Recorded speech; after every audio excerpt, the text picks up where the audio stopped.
Hey guys, I am Mrinal Gupta and here's my project, an alarm clock. So, during this project I am using HTML, CSS and JS. Before I walk you through my project and explain what is exactly happening behind the scene, let me show you the alarm clock. There's a hover effect over it, and let me set up an alarm.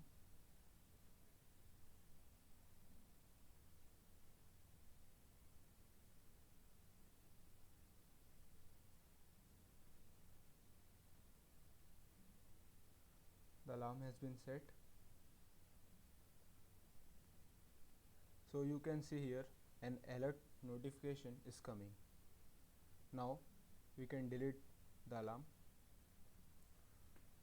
So this project is divided into three parts.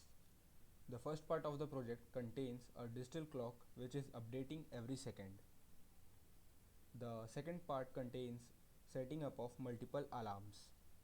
And the last is the alert notification shown when the time comes. So let's go through the codes.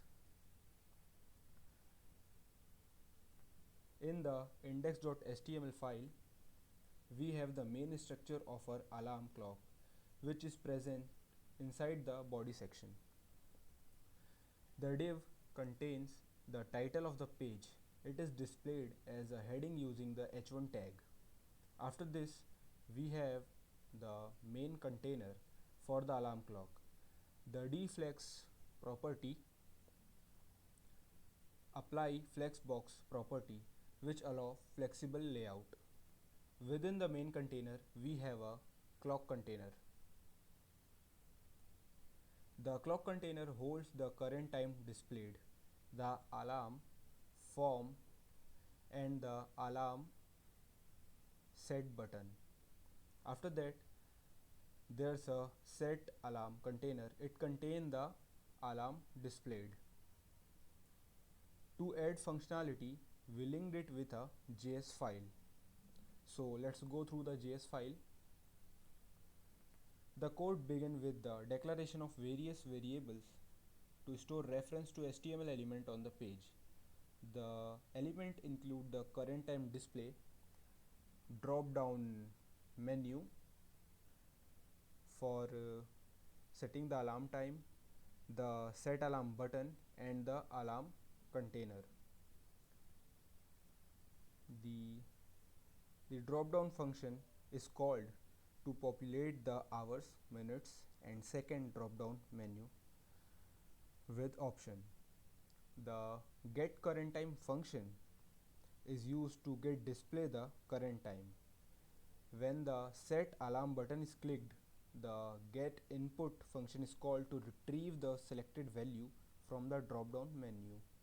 After that, to convert them into a specific time format, the convert to time function is called. The set alarm function is called for setting the alarm. It compares the current time with the alarm time, and if they matches, an alert is triggered. After that, the add alarm to DOM function is used to dynamically add the alarm. It creates a new element within the alarm time and delete button.